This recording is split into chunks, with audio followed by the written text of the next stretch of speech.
ஆச்சி மசாலா. எந்த சமையலும் ருசி தேடும் ரகசியம். 20 ரூபாய்.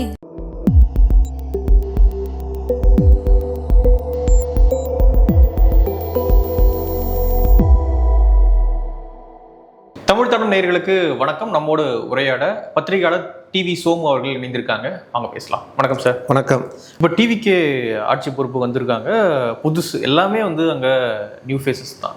717 டாஸ்மாக முதல் கட்டமாக மூடியிருக்காங்க. நல்ல ஒரு வரவேற்பு. ஸோ எப்படி போயிட்டு இருக்குன்னு பார்க்குறீங்க? எந்த ரூட்டில் போயிட்டு இருக்கு டிவிக்கு கவர்மெண்ட்? நல்ல சிறப்பான ஒரு விஷயம் என்னென்னா, இவர் வந்த உடனே முதல்ல தளபதி விஜய் அவர்களுக்கு நன்றி சொல்லணும். என்னென்னா, வந்த உடனே ஒரு பெரிய விழிப்புணர்வை ஏற்படுத்தினார். என்னென்னா, ஒரு ஜோசியருக்கு ஆலோசகர்னு பொறுப்பு கொடுத்து மறுநாள் எதிர்ப்பு காரணமாக விலகிட்டார். அப்போ நம்ம மக்கள் யோசிக்க ஒரு வாய்ப்பு இருக்குல்ல, இன்னும் ஜோசியர்னு உலகத்துக்கெல்லாம் சொல்கிறான், அவன் பதவியே ஒரு நாள் தான் நினைக்கணும், அவனுக்கு தெரியலையான்ட்டு. இப்போ இது ஒரு நல்ல விழிப்புணர்வு தானே. இப்போ ஜோசியம் அப்படிங்கிறதே என்ன அப்படின்னா, இப்போ உலகம் சூரியனை பூமி சுற்றுதுங்கிறது தான் சயின்ஸ். ஜோசியத்தோட அடிப்படை என்னன்னா, பூமியை சூரியன் சுற்றுதுங்கிறது தான். அப்போ அடிப்படையாக தப்பா? அதே மாதிரி சயின்ஸ் என்ன சொல்லுதுன்னா, சூரியன் ஒரு நட்சத்திரம், ஜோசியம் சொல்லுது அது ஒரு கிரகம்ங்குது. இப்படி இதோட அடிப்படையே தப்பு. ஆனால் மக்கள் நம்புகிறான். நம்ம மக்களுக்கு என்னென்னா, ஒருத்தன் டாக்டராக ஆகணும் அப்படின்னா எம்பிபிஎஸ் படிக்கணுங்கிற அவசியம் கிடையாது. வெள்ளைக்கோட்டு போட்டு உட்காந்தா போதும், கையை நீட்டுவான், சார் ஐயா கொஞ்சம் பாருங்க அப்படின்னா. அதுமாரி நீங்கள் லாயர் படிக்கணும், எல்எல்பிலாம் வேண்டாம், பிஎல்லாம் எதுவுமே வேண்டாம், கருப்பு கோட்டை போட்டு உட்காந்தா போதும், என் கேஸ் கட்ட கொஞ்சம் பார்த்து சொல்லுவோம்னா. அவ்வளோ விழிப்புணர்வு உள்ள நாடு. அப்போ ஜோசியத்தையே நம்ப மாட்டான். நீங்கள் கட்டம் கட்டமாக போட்டு சூரியன் எங்கே இருக்கா, அந்த வீட்டில் இருக்கா, அந்த வீட்டில் அது இதெல்லாம் ஏதோ விஷயம் இருக்குது, இல்லை 10ல் ஏதோ ஒன்று 2 நடந்துடும். அதை பிடிச்சிக்கிட்டு அந்த ஜோசியர் இதாகிடுவார். இதே விஜயோடைய ஜோசியரை ராகுல் காந்தி வெற்றி பெற்று விடுவார் அப்படின்னு சொன்ன வீடியோ இன்றைக்கும் ஓடிட்டு தான் இருக்கு. அவர் வெற்றி பெறலை, மோடி தான் வெற்றி பெற்றுறார். ஆனால் தப்பை உணர்ந்து அவங்க வாபஸ் வாங்கிட்டாங்க அந்த அதிகாரியை, ஜோதிடரை, டிவிகே கவர்மெண்ட்டு. அது முதல்ல அதை யோசிச்சிருக்கணும். குறைஞ்சபட்சம் இந்த எதிர்ப்புக்காகவாவது வாபஸ் வாங்கின வரைக்கும் மகிழ்ச்சி. அது ஒரு விஷயந்தான். ஃபர்தராக அப்படி இல்லாமல் இருக்கணும். அதேமாதிரி வேறு சில விஷயங்களையும் இவங்க கொஞ்சம் வாபஸ் வாங்கினாவோ இல்லை அறிவுரை சொன்னாலும் நல்லாயிருக்கும். விஜய் யாருக்கு சார்? அவங்களுடைய ரசிகர்களுக்கு தான். என்னென்னா, சில பேர் இவர், அதாவது விஜய்க்கு பார்த்தீங்கன்னா, விஜய் சாருக்கு இவர் ஆட்சிக்கு இங்கே உட்கார்ற வரைக்கும் 10 லட்சம் கோடி கடன் இருக்குங்கிறது தெரியவே இல்லைப்பா. 10 லட்சம் கோடி தமிழ்நாட்டு கவர்மெண்ட்டுக்கு இருக்குன்னு சொல்லி அவங்க கிட்டத்தட்ட ஒரு வருஷம் 1.5 வருஷமாகவே எல்லா பேப்பர்லையும் வந்துட்டு இருக்கு. 2021 வெள்ளை அறிக்கைலாம் கொடுத்தாங்க. இதெல்லாம் நடந்துச்சு. பிடிஆர் கொடுத்தாரா? போயிட்டு இருந்தது. இவருக்கு அதை தெரியல பாவம். எனக்கு சினிமாவில் வர்ற மாதிரி அப்படியே ஃபாரின்லேருந்து அப்படி வந்தார், சிஎம் ஆகிட்டார். போய் உட்கார்ந்ததுக்கப்புறம் ஃபைலை திறக்கிறாரு, அதிர்ச்சி ஆகிட்டார். 10 லட்சம் கோடியா அப்படின்ட்டு அதிர்ச்சி ஆகிட்டார். ஒரு பாரதிராஜாவா பாக்கியராஜ் படத்தில் வரும், அதிர்ச்சி பைத்தியன்னு ஒரு கேரக்டர் இருக்கும். ஆறாவது ஆரியர்னு ஒரு படம், பானுப்பிரியா நடிச்சது. அது என்ன அதிர்ச்சி பையன்னா, அதுக்கிட்ட போய் சாப்பிட்டியாவா அப்படிங்க, கோயிலுக்கு போடாமா, கோயிலுக்கா அப்படிங்க. அந்த மாதிரி இவர் புரட்டி பார்த்தோன்னா 10 லட்சமா அப்படின்ட்டார். அதுக்கு முன்னாடி தெரியல. இவர் இங்கே அதிர்ச்சி ஆனோன்னா அதை பேசினார்ல. இதை கேட்டு ஈரோட்டில் இவரோட ரசிகர் ஒருத்தன் அதிர்ச்சி ஆகிட்டான். அவனுக்கும் தெரியல, அவனும் சந்திர கிரகணத்துலேருந்து இப்போ தான் வந்திருக்கான். இவர் சொல்லி தான் தெரியுது. உடனே என்ன பண்ணிட்டான், 10 லட்சம் கோடி தானே, உடனே தமிழ்நாடு கணக்கு இத்தனை 8 கோடி சுச்சமாக கணக்கு போட்டு பார்த்து 1,26,00,000 என் தலையில் இருக்குது. சரியா, நான் அதை தரேன்னு சொல்லிட்டு அதை முதல்வர் நிவாரண நிதிக்கு அனுப்பிட்டேன். இதுக்கு நல்ல ஒரு விஷயம் தானே சார், நல்ல விஷயம் ஷேர் பண்ணியிருக்காரு. ஆமாம். இதுக்கு முன்னாடி பார்த்தீங்கன்னால இதே மாதிரியான ஆர்வ கோளாறுகள்லாம் ஏற்கனவே எல்லாம் இருந்துச்சு பல வருடங்களாகவே. பழைய கூகுளில் போட்டாலும் வரும், பழைய பேப்பர்கள் பார்த்தாலும் ஒரு லைப்ரரியில் போய் இல்லை. என்னன்னா, அதை அந்த கவர்மெண்ட்டு திருப்பி அனுப்பிடும். மத்திய அரசு அனுப்பிடுச்சு, அதே மாநில அரசு அனுப்பிடுச்சு. எப்படின்னா, நான் ஜென்ரலாக என்னுடைய கடன் நான் அதை அனுப்புகிறேன்னு சொல்லி செக் அனுப்பினா, இல்லை செக்கு ஒன்றும் அது யூஸ் இது இல்லை, டிடி அனுப்பினா கூட திருப்பி அனுப்பிடுவாங்க. ஏன் அப்படின்னா, அந்த மாதிரியான வாய்ப்பே கிடையாது. இந்த பையன் என்ன பண்ணியிருக்கிறான், இங்கே ரசிகர் ஈரோட்டு ரசிகர் முதல்வர் நிவாரண நிதின்னு போட்டதுனால அதை ஏற்றுக்கிட்டாங்க. கடனை திருப்பி கட்டுறதுன்னா ஏற்றுக்க மாட்டாங்க, வாய்ப்பு கிடையாது. ஏன் அப்படின்னா, முதல் விஷயம் நம்ம கஜானா அப்படின்னு சொல்லி அடிக்கடி பேசுகிறோம்ல, அது என்ன நினச்சிடுறாங்க பல பேர். அப்போ அண்டர் கிரவுண்டில் பெரிய ரூம் இருக்கும், இருக்குது, அங்கே ரூபா நோட்டாக இருக்கும். கவர்மெண்ட் ஆஃபீஸர் போய் அப்படியே சுரங்கத்துக்குள்ளே இறங்கி அதை கட்டுக்கட்டாக எடுத்து, இதுக்கு என்னப்பா 6 வெட்டணுமா இந்தா அப்படின்னு கொடுத்துருவார், குளம் வெட்டணுமான்னு கொடுப்பாருன்னு. அப்படி இல்லை. இது ஒரு இன்டர்நெட் மாதிரியான ஒரு விஷயம். எப்படின்னா இதில் வந்து இந்த மாநில அரசு நிதி இருக்கும், இவங்க வாங்குற கடன், இவங்க வெளியிடுற கடன் பத்திரங்கள், இந்த கடன் பத்திரங்கள்லாம் யார் வாங்குவா அப்படின்னா ரிசர்வ் பேங்க் வாங்கும், எல்ஐசி வாங்கும், பேங்க் வாங்கும். ஏன் இந்த மாநில அரசுடைய ஊழியர்கள் இருக்காங்கல்ல, அவங்களுடைய பிஎஃப் பணம்லாம் இருக்குல்ல, சேர்த்து வைக்கிறாங்கல்ல, அதுலேருந்து கடன் வாங்குவாங்க. இது வந்து ஒரு இன்டர்நெட் கனெக்ஷன் மாதிரி தான் பணம், கரன்சியாக கையில் வச்சுக்கிட்டு பண்ணுறது அப்படிங்கிறது இப்படி நினச்சிக்கிறாங்க. இப்போ இதை விட விலைக்கு சொன்னோம்னா இன்னும் கொஞ்சம் குழம்பி போயிடுவாங்க மக்கள். அதனால் சுருக்கமாக சொல்லிக்கிறேன். ஸோ இது கஜானா மேட்டர் கிடையாது. ஒன்று. அடுத்தது, இவன் ஒவ்வொரு இடத்துலையும் வாங்கியிருக்கான். மொத்தம் 10 லட்சம் கோடி வாங்கியிருக்கப்ப பெரும்பாலும் பார்த்திங்கன்னா இவங்க வெளியிடக்கூடிய ஒரு பத்திரத்தின் மூலமாக தான் வரும்.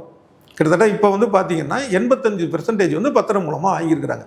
அது ரிசர்வ் பேங்கு, மற்ற பேங்க்கு, இந்த மாதிரி விஷயங்கள் போயிட்டுருக்காங்க. அப்படி இருக்கும்போது இவர் 8 கோடியில் ஒரு பங்கு தான் இவர் கொடுக்குறாரு. இப்போ அவன்கிட்ட போயிட்டு 10 லட்ச ரூபா, 10 லட்சம் கோடி, இந்த 1 லட்சத்தை அதில் கழிச்சிக்கன்னு சொல்ல முடியுமா? இதில் உள்ள காமெடி புரியுது. அது இதை நம்ம ஆட்கள் என்ன நேரேட்டிவ் பண்ணிட்டானுங்க, அது விஜய் பண்ணல. விஜய் நேரேட்டிவ் பண்ணுறனால விஜய் தான் பண்ணுவார். இல்லை, தமிழன் படத்தில் கூட விஜய் வந்து அந்த மாதிரி கடன் கட்டுவார் சார். திருப்பி ஒரு குடிமகன் மேலேயும் இவ்வளோ கடன் இருக்குது அப்படின்னு சொல்லுவோம். அப்படியா? அது வேறையா? ஆமாம், தமிழன் படத்தில் வந்து இவர் அனுப்பி விடுவார் குடியரசுத் தலைவருக்கு, என்னுடைய கடன் இது எவ்வளோத்துறோம் நான் உங்களுக்கு கொடுத்துட்றேன் அப்படின்னு சொல்லிட்டு அப்படியே எல்லாரும் அனுப்புவாங்க. இது யார் டைரக்டர்? ஹரியா பேரரசா? தெரியல சார், தமிழன் ஒரு படத்தில் அது நடக்கும். ஆனால் எனக்கு அப்பா எனக்கு அது தெரியாது எனக்கு. ஆமாம் ஆமாம், அது வந்து மிக முட்டாள்தனமான ஒரு காட்சி.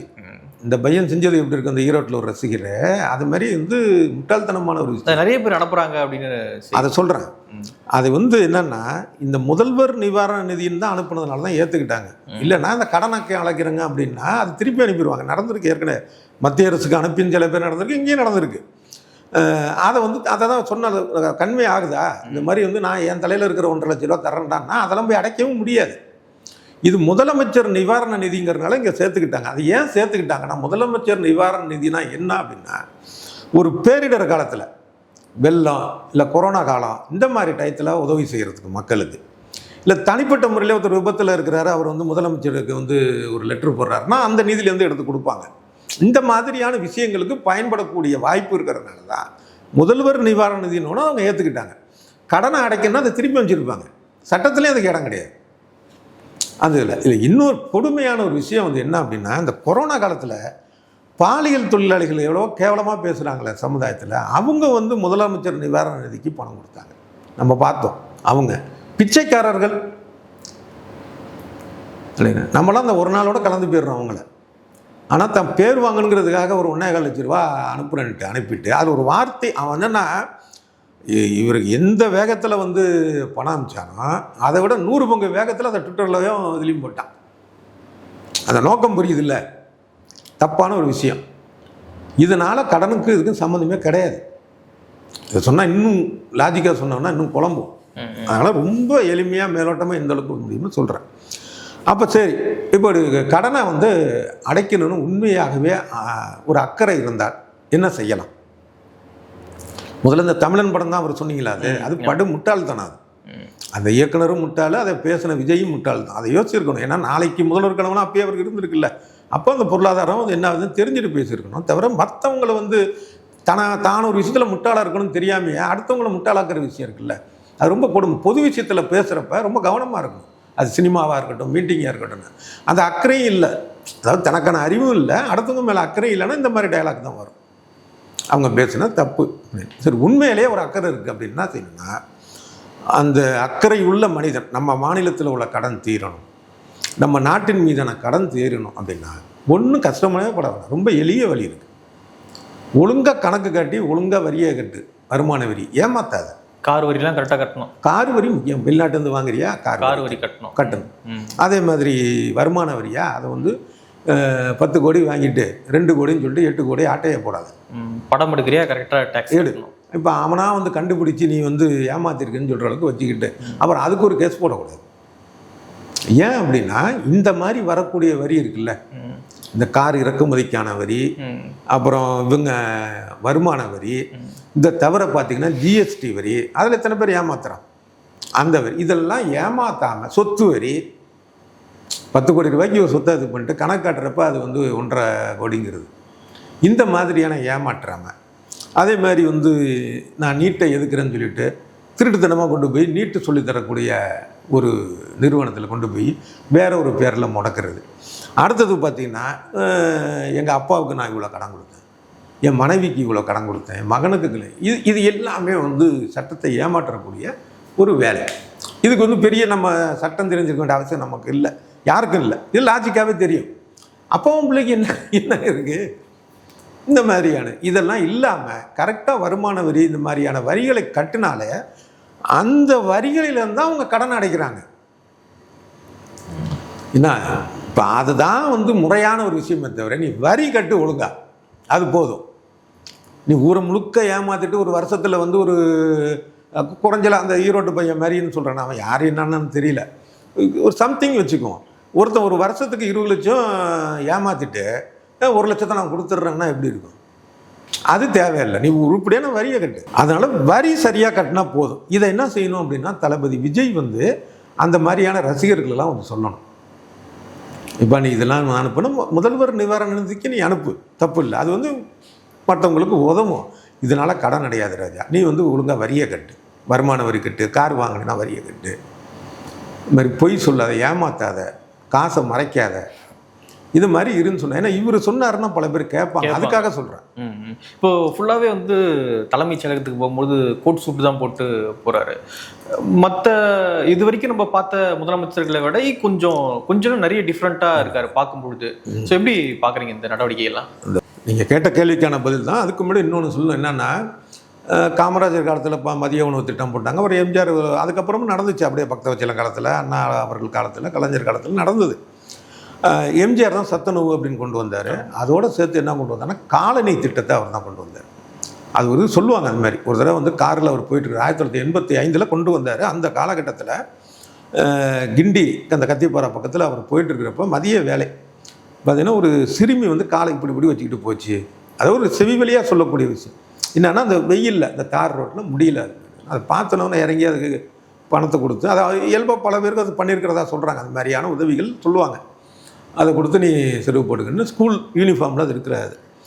அப்புறம் ஏதாவது யோசிச்சார், அந்த மாதிரி வந்து நம்ம பிள்ளைகளுக்கு பாடப்புத்தகம் கொடுக்குறோம், சாப்பாடு இது பண்ணி போடுறோம், இந்த மாதிரிலாம் இருக்கிறப்ப யூனிஃபார்ம் இந்த மாதிரிலாம் செய்கிறோம், அதோடு சேர்த்து காலனியும் கொடுத்தாங்க அப்படின்னா 1985 தான் அந்த கல்வி ஆண்டிலேருந்து தமிழ்நாட்டில் இந்தியாவிலேயே முதல் முறையாக காலனிகள் கொடுக்கப்பட்டது.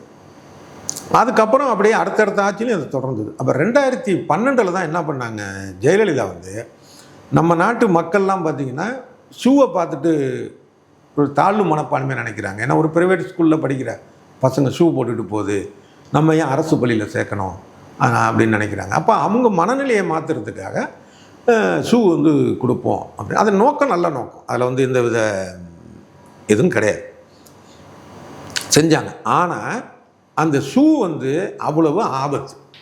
இப்போ இந்த ஷூ மேலே இருக்கிற மோகம் எப்படி வந்துச்சுன்னா, வெள்ளைக்காரன் நம்மளை ஆண்டப்ப அவன் ஷூ போட்டு தான் அந்த நாட்டிலையும் அலைஞ்சான். ஏன்னா அவனுடைய பழக்கம் அங்கே குளிர்காலத்துலேயும் அவன் கொஞ்சம் மூளை இருந்துச்சுன்னா அவன் சாதாரண செருப்பு போட்டு அலைஞ்சிருப்பான். இல்லை, அவனுக்கு இதில் அந்த பழக்கம், அதே கூட்டு சோட்டு போட்டு இல்லைன்னு அவனை பார்த்து நம்மளுக்கு அவன் நம்மளை ஆண்டவன்ல ஆட்சி செய்த மனிதன் பார்த்தா ஒரு பிரமிப்பு வந்து இருக்குல்ல, அதை பார்த்தா இவங்களும் கோட்டு சூட்டு ஷூன்னு பிரமிச்சுது. இப்படி அந்த பிரமிப்போடைய தொடர்ச்சி தான் ப்ரைவேட் ஸ்கூலில் ஷூ இருக்கணுன்னே இந்த மற்ற பிள்ளைகள் வந்து சேர மாட்டேங்கிறாங்க. அதை பார்த்தா ஜெயலலிதா அதை கொண்டு வந்தாங்க. அது ரொம்ப தவறான விஷயம். ஏன்னா மருத்துவர்கள் என்ன சொல்கிறாங்கன்னா, இந்த கோடை காலம்னா மே மாதம் மட்டும் இல்லை, ஜனவரியிலேருந்து இங்கே வந்து வெப்பம் கிட்டத்தட்ட ஒரு 30லேருந்து 40க்குள்ளே வந்துருக்கும் வெப்பமண்டல நாடு. குறிப்பாக தமிழ்நாட்டு அளவு சொல்கிறேன், அது ஜூலை வரைக்கும் இருக்கும், உங்களுக்கு மழை வரைக்கும். இந்த ஒரு 6-7 மாதத்தில் இவங்க தொடர்ந்து இந்த ஷூ போட்டுக்கிட்டே இருக்கிறாங்கல்ல, அதில் வந்து அந்த வேர்வை வெளியில் வர முடியாமல் அந்த பூஞ்சை தொற்று அப்படிங்கிற ஒரு இது வரும், அவங்களுக்கு இன்ஃபெக்ஷன் வர்றது. அதே மாதிரி சேற்றுப்புண், படர்தாமரை இதாச்சா. அடுத்தது இந்த வேர்வை வெளியில் போகிறது வாய்ப்பு இல்லாமல் சின்ன பிள்ளைங்க வேறு, அதுங்களுக்கு என்னென்னா வெப்ப அயற்சின்னு சொல்லுவாங்க. அது அதாவது ஹீட் ஸ்ட்ரெஸ் அந்த ஒரு அப்படி வர்றப்ப மயக்கம் வரும், தலை சுத்தல் வரும், இந்த மாதிரியான பிரச்சனைகள் வரும். ஆக இது வந்து எந்த விதத்துலேயுமே நம்ம நாட்டுக்கு பொருத்தம் இல்லாத ஒரு விஷயம். இதை நான் மட்டும் சொல்ல, ஏன் நம்ம இது பாருங்களேன், நம்ம பழைய புராண கதைகள் படங்கள்லாம் பார்த்து தெரியும். அது என்னென்னா அந்த முனிவர்லாம் அவனுடைய அந்த இது இருக்கும் பாருங்கள், இந்த கட்டவரல், கால் கட்டவரலை வச்சுக்கிட்டு ஒரு இது வச்சுக்கிட்டு நடந்துகிட்டு இருப்பான். அங்கே மட்டும் இத்தனை ஒன்று இருக்கும், அதை வச்சுக்கிட்டு.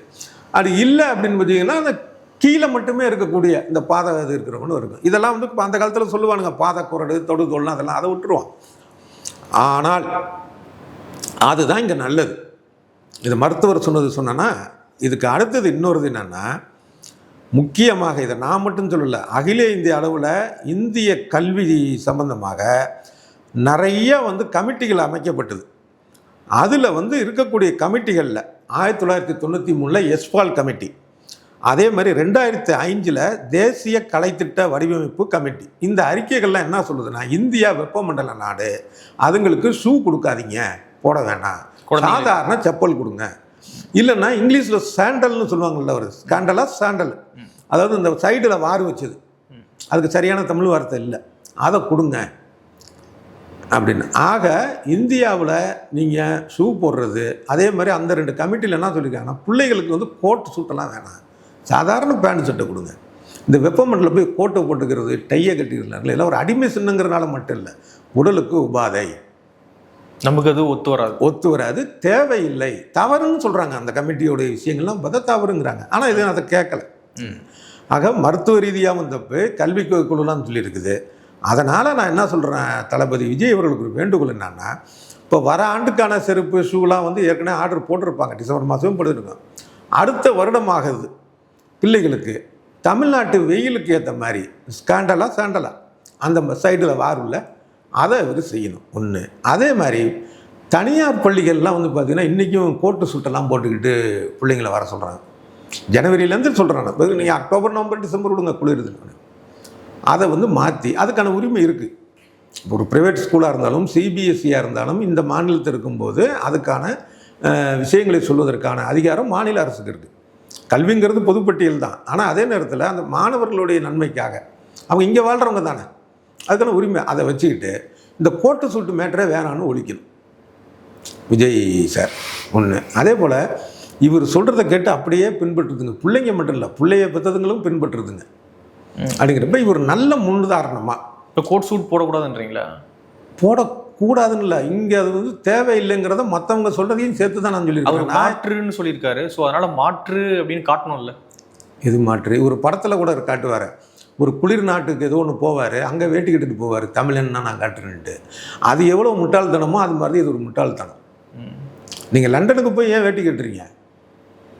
இப்போ அண்ணா போனார் வெளிநாட்டுக்கு, கோட் சூட்டாக இருந்தது இன்றைக்கி கூகுளில் பார்த்தா கூட இருக்கும். அது ஒன்று அதில் அது தேவை எங்கே, அவ்வளோதான். இந்த இங்கே வந்தாலும் மூக்குப்படியை போட்டுக்கிட்டு வேட்டியை கட்டிட்டு அழுக்கு வேட்டியில் தான் அங்கே முதலமைச்சராக இருந்தது. என்னத்தை சேர்த்தார் அவர்? அங்கே தேவைப்பட்டதில்லை. அதில் நீங்கள் அங்கே வேட்டி கட்டிட்டு போகிறது எவ்வளோ முட்டாள்தனமோ அதே மாதிரி தான் இங்கே கோட்டு சுட்டு போடுறதும் முட்டாள்தனம். வெள்ளைக்காரன்ட்டு நம்ம இதை கற்றுக்குறோம் அதை கற்றுக்குறோம், இது மட்டும் தப்பா அப்படின்னா கற்றுக்க வேண்டியது தான். இப்போ தமிழில் வந்து அறிவியல் ரீதியான வார்த்தை, இப்போ பெரியார் சொன்னார்ல, எதுக்கு சொன்னார் வந்து தமிழ் காட்டு மிராண்டி மொழின்னு, அதுக்கு அவரும் விளக்கம் சொல்லியிருக்கிறாரு, பெரியார் ஸ்டில் இன்னைக்கும் சொல்லிட்டு இருக்காங்க. என்ன காரணம் அப்படின்னா, நீ தானே சொல்கிறான் 2000 வருஷம் 3000 வருஷம் மொழி தோன்றின மொழினா, அதுலேருந்து அப்படியே இருக்குதே கலைச்சொற்களுக்கு, அறிவியல் கலைச்சொற்கள் வள்ளி அந்த ஆதங்கம் தான். அப்படி இல்லைன்னா இவர் எழுத்து சீர்திருத்தம் பண்ணுவாரா? எவ்வளோ பண்ணார்ல. அப்படிங்கிறப்ப இங்கே தமிழ்ங்கிற ஒரு விஷயத்தை தாண்டி நம்ம இங்கிலீஷ் நமக்கு தேவைப்படுது. அதே மாதிரி நம்ம தேவையான விஷயத்தை நம்ம எடுத்துக்குவோம், அது தப்பு கிடையாது. தேவையில்லாத விஷயத்தில் கல்வியில் எடுத்துக்கிறது கிடையாது, கலைச்சொற்களை எடுத்துக்கிறது கிடையாது, காலேஜை டிஸ்கண்டினியூ பண்ண வேண்டியது படிப்பு கிடையாது. ஆனால் கோட்டு சுட்டு போட்ட இது ஒரு வகையான மனநிலையில் ஒரு தாழ்வு மனநிலை. இது யாருக்கு இருந்தாலும் தப்பு. அதுவும் இல்லாமல் ஒரு செலிபிரிட்டின்னு சொல்லக்கூடியவங்க இருந்துச்சுன்னா அதை மற்றவங்க பின்பற்றுவாங்க. அதனால் அவர் முன்னுதாரணமாக விஜய் நான் இருக்கணும். எப்படின்னா அதுக்காக நான் வேட்டி கட்டிட்டு இந்த தமிழன் மரத்தில் ஏதோ ஒரு என்ன படம் தெரியல, இது போனதான் நான் பார்த்தேன், மெர்சல் நான் இதில் பார்த்தேன், சோசியல் மீடியாவில் பார்த்தேன் யாரோ அப்படின்ட்டு. அதை நான் வந்து எனக்கு என்னென்னா, நான் அவர் படம் லவ் டுடே பார்த்தது. லவ் டுடேனா அது முன்னாடி 2000. ஆமாம். அது ஏன்னா அந்த டைரக்டர் பாலசேகரன், நான் எப்படின்னா ஒரு நடிகருக்காக படம் பார்க்க மாட்டேன், நான் ஒட்டுமொத்த படம் எப்படி இருக்குது அந்த டைரக்டர் ஓரியன்டாக தான் நான் பார்க்குறது. அந்த மாதிரி இதெல்லாம் நான் இது பண்ணல. அப்புறம் செய்தியாளர் வந்ததுக்கப்புறம் பல சமயங்களில் வந்து கட்டாயத்தினால் பார்க்குற மாதிரி இருக்கும். அது இது மனசில் நின்னதில்லை. அந்த லவ் டுடே தான் எனக்கு இன்னும் நிற்கிது. சுறா புலிலாம் பார்த்தீங்களா? இல்லை, நான் அந்த தேட்டர் பக்கமே போகல. விஜய் படம் வந்தால் போகிறது இல்லை. இல்லை, அப்படி இல்லை. நமக்கு படம் வரதுக்கு முன்னாடியே ஒரு டாக்கு வரும், நல்லா இருக்கா இல்லையா அப்படின்னு. அதனால் நான் அவசரப்படுறது கிடையாது. படம் வந்து ஒரு நாள் நல்லா இருந்ததுன்னா 4 நாள் கழித்து நம்ம இது பண்ணிட்டு போகிறோம். அது இது இல்லை. இது விஜய்க்குன்னு இல்லை. இப்போ ஆக்சுவலாக எனக்கு பிடித்த பல படங்களில் நடித்தவர் கமலஹாசன். அதனால் அவர் பிடிக்கும். கமல் ரசிகருங்கிறனால அவர் எல்லா படமும் எனக்கு பிடிக்குன்னு சொல்ல. எனக்குன்னு ஒரு மைண்ட் செட் இருக்குல்ல, அதில் நடித்தவர் தான். அதுக்காக அவருடைய சிங்கார வேலன் நான் பார்த்தது கிடையாது, விக்ரம் நட்டும் பார்த்தது கிடையாது. தலையில் தூக்கி வச்சுட்டு ரசிகர்லாம் ஆட நான் தான் யாரும் இல்லை. நான் கொடுக்குற காசுக்கு எனக்கு ஒர்த்தபுளாக இருக்கணும்ல, அந்த ஒர்த்தபுள் இருந்தால் தான். ஒர்த்து இல்லை அப்படின்ட்டு போயிடுவேன் நான். நம்ம கொடுக்குற காசுக்கான ஒர்த்து இருக்கிறேன், என் காசு அப்படின்ட்டுதுன்னு. அதெல்லாம் எதுக்கு சொல்கிறேன்னா, அதெல்லாம் தாண்டி, அதாவது இவிஎம் மிஷின் கோளாறோ இல்லை இந்த ரசிகர் மன்ற ஒரு வெறித்தனமோ, நம்ம அது ஏதோ ஒரு விஷயம் மினிமம் சீட்டாகுது, அதாவது இருக்கிறதுல கொஞ்சம் அதிக சீட்டு வாங்கி வந்துட்டார், சிஎம்னு இருக்கார். அதனால் அவர்கிட்ட வந்து ஒரு தமிழ்நாட்டு குடிமகனாக நான் வந்து ஒரு வேண்டுகோள் தான் வைக்கிறேன். நீங்கள் மற்றவர்களுக்கு வந்து ஒரு நல்ல முன்னுதாரணமாக இருங்க. நான் வந்து ஒன்று இந்த உடை விஷயம் அப்படின்னா, அதுக்கு அடுத்தது வந்து இன்னொரு இது என்னென்னா, இந்த பணத்தை வந்து கொடுத்தா கடன் அடைச்சிடும் அப்படின்னு. அப்புறம் இன்னொரு இது வந்து ஒரு முக்கியமான ஒரு விஷயம் வந்து என்னென்னா, பெண்கள் பாதுகாப்புக்காக நிறையா திட்டங்கள்லாம் கொடுத்துருக்காரு. அப்படி இவர் வந்து இவர் மேலே வந்து இவருடைய மனைவி ஒரு புகார் கொடுத்தாங்க. அதாவது எப்படின்னா, சாதாரணமான ஒரு விவாகரத்து வழக்குன்னா நம்ம தலையிடக்கூடாது, அது அவங்களுடைய விஷயம். அதில் இருந்ததாக சொல்லப்பட்ட விஷயம் வந்து என்னென்னா, வீட்டுக்குள்ளே நான் உடலை மிரட்டுறாங்க அப்படிங்கிற ஒரு விஷயம். அதனால் அவங்களும் ஒரு பெண்மணி இதுன்னு சொல்லப்போனால் அவங்க தானே ஒரு முக்கிய ரசிகையானாலும் அவங்களுக்கும் ஒரு நல்ல தீர்வு தரக்கூடிய அளவுக்கு இருந்தாருன்னா, அந்த காலத்தில் இந்த சோழ மன்னன்லாம் மனுநீதி சோழனா சொல்லுவாங்க. இது ஒரு கன்று வந்து டங்குன்னு மணி அடிச்சிச்சான். என்னன்னா, அந்த இளவரசன் போய் கன்று இல்லை பசு, அந்த கன்றை போய் மேலே குதிரையை ஏற்றிட்டானா, இது குதிரை வண்டியை தேர் வண்டியை ஏற்றிட்டானா. அது உண்மையாக போய் சொல்லுவாங்க. ஆனால் இவன் ஒன்றே தண்டனை கொடுத்தாம்பாங்க அப்படின்னு. அந்த அளவுக்குலாம் போக வேணாம். குறைஞ்சபட்சம் அவங்களும் இந்த நான் ஒரு மாநிலத்தில் வாழக்கூடியவங்க இருக்கிறவங்க, அவங்களுக்கும் சேர்த்து சொன்னார்னா இது இன்னும் பெரிய, அதாவது நான் சொல்கிறது எல்லாமே விஜய்க்கும் தேவைக்காவுக்கும் மிகப்பெரிய ப்ளஸ் பாயிண்ட்டாக நான் சொல்லிட்டு இருக்கேன். இப்படிலாம் இருந்தால் அவங்க மேலே விமர்சனங்கள் இல்லாமல், இல்லை விமர்சனங்களை குறைத்து கொண்டு நல்லா இருக்கலாம், நாடு நல்லா இருக்கும். ஓகே சார், பார்க்கலாம். நிறைய விஷயங்கள் பகிர்ந்துக்கிட்டு நன்றி.